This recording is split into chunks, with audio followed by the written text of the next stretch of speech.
जय माता दी। आप सभी को चैत्र नवरात्रि की हार्दिक शुभकामनाएं। आज से नवरात्रि का शुभारंभ हो गया है। आज से 9 दिनों तक 9 अलग अलग देवियों की पूजा की जाएगी।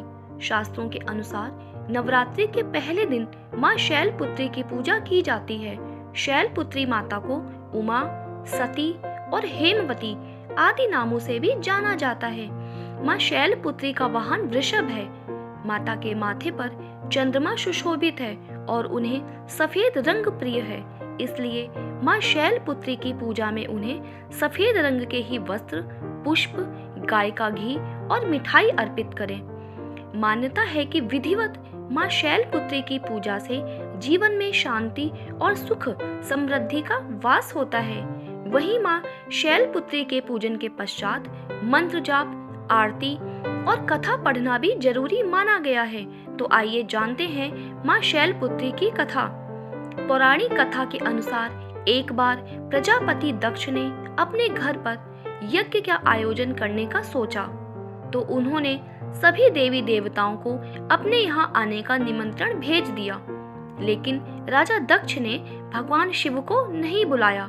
देवी सती को लगा था कि उन्हें भी बुलावा भेजा जाएगा, परंतु उनके यहाँ यज्ञ में आने का निमंत्रण नहीं आया। फिर भी देवी सती को उस यज्ञ में जाने का मन हुआ, लेकिन शिव जी ने उन्हें मना कर दिया। शिव जी ने सती को बोला कि अभी उनके पास यज्ञ में जाने के लिए कोई निमंत्रण नहीं आया है, इसलिए वहां जाना ठीक नहीं होगा। फिर भी देवी सती ने उनकी बात नहीं मानी। बार बार यज्ञ में जाने का आग्रह करने के कारण भगवान शिव ने उन्हें जाने की अनुमति दे दी। फिर देवी सती जब अपने पिता राजा दक्ष के यहाँ पहुंची तो जाकर उन्होंने देखा कि अपने पिता के यहाँ कोई भी उनसे सम्मान और प्रेम के साथ बात नहीं कर रहा था। वहीं देवी सती की अन्य बहनें भी उनका तथा शिवजी का मजाक उड़ा रही थीं। स्वयं देवी सती के पिता प्रजापति दक्ष ने भी सती का अपमान करने का मौका नहीं छोड़ा।